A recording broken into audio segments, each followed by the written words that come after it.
Welcome to the IVF Journey with Dr. Michael Chapman, the podcast for couples who struggle with infertility and want to fulfill their dreams of becoming parents. In this podcast, you'll learn actionable strategies to deal with infertility from Dr. Michael Chapman, or Prof as he's affectionately known. Prof is the co-founder of IVF Australia and is a leading Australian infertility specialist who has helped over 3,000 couples realise their dreams of becoming parents. To access previous episodes packed with ideas, solutions and tips that actually work, head over to Dr. Chapman's IVF podcast on iTunes. You can also ask questions by contacting Dr. Chapman's rooms on 1-800-111-483 or by emailing him michael.chapman@ivf.com.au. That first cry of a baby born after the long journey of IVF remains one of the most beautiful experiences in the world. As an obstetrician and an IVF specialist, I've had the privilege of experiencing this over many thousands of times in my long career, but I still remain moved by each baby's first cry. It signifies the end of a long journey and the beginning of a new life. This is Professor Michael Chapman, co-founder of IVF Australia and host of the IVF Journey podcast. Thanks for tuning in. To access all the previous episodes, head over to my website, www.theivfjourney.com, and select IVF Journey Podcast from the navigation menu. You'll also be able to find the various services that we provide at IVF Australia. So today we're going to talk about male infertility, which is in the news this morning because a new study, which is to be presented at the European Fertility Society, is once again saying that male fertility has declined over the last 35 years. It's a study looking at sperm collected from men in the 70s and comparing their average sperm counts with those in this century and showing an up to 50% decline in sperm numbers. This is obviously of concern if it's really true. I have to say there have been a number of publications over the last 5 to 10 years suggesting that this is the case and that we need to be concerned.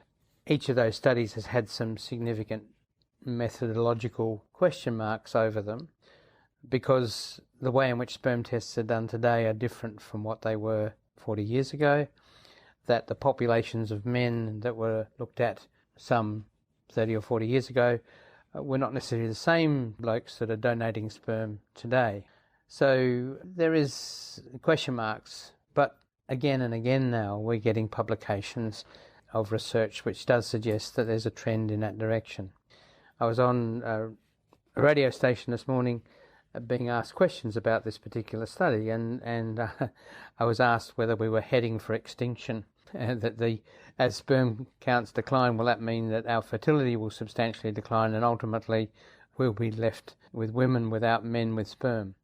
But I don't think we need to go that far, and that's probably evolutionarily it's going to be a highly unlikely event. But it is still is of concern. The average sperm count for men is quoted as being around 70 million per mil.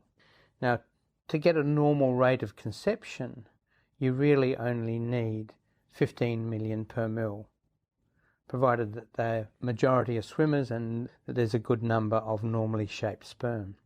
So if you halve 70 million, even if that's true, 35 million for most men is going to be enough to produce normal pregnancy. So I don't think we need to get too fussed. But perhaps the guy who 40 years ago had counts of 15 or 20 million and that's now declined to 7 to 8 million, then perhaps that guy has to worry, or that group of men need to be concerned, because that's taking them into the infertile range. So it wouldn't be totally out of this world that there will be an increased group of men who will be the cause of infertility that weren't there 30 to 40 years ago. But it's still going to be a small percentage of the total male population.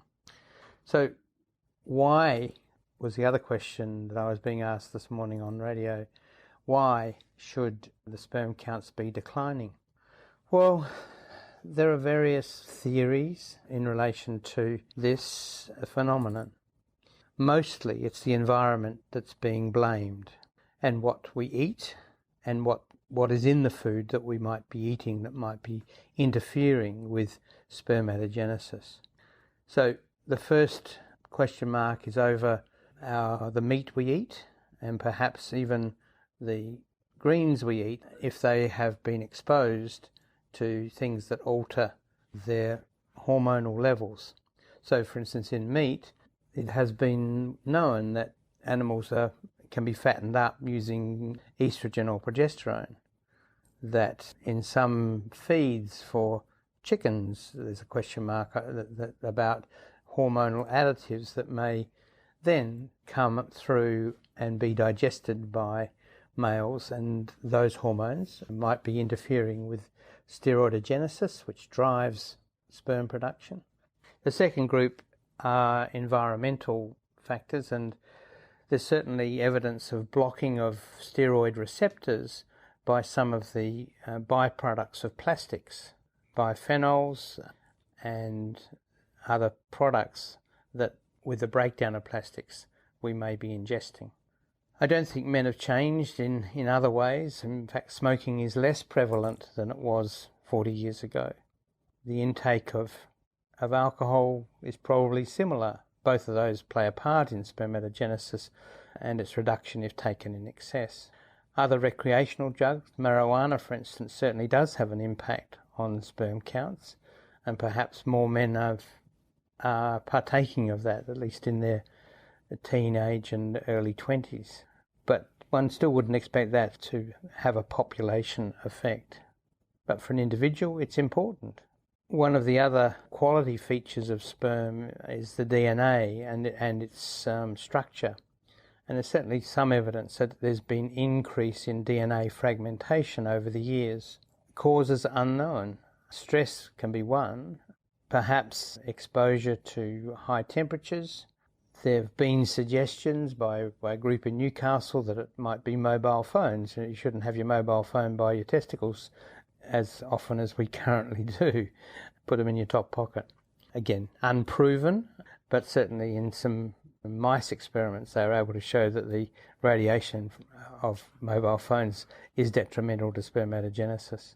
So maybe it's the mobile phones because everybody's got one. No one really knows the answer. All we know is, I think, even I've been convinced that these studies are showing a true trend.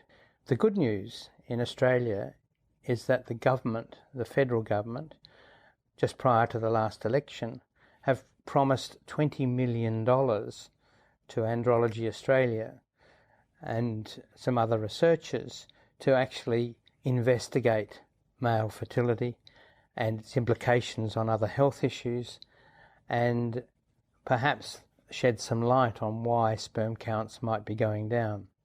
This will make Australia the first country in the world where the government of the country has acknowledged that male fertility is a significant problem. At a recent conference I was at in Asia, an English professor was congratulating the Australian government for this initiative. We're involved in that program at the university I work with, at University of New South Wales. So it'll be interesting to see what those results turn up.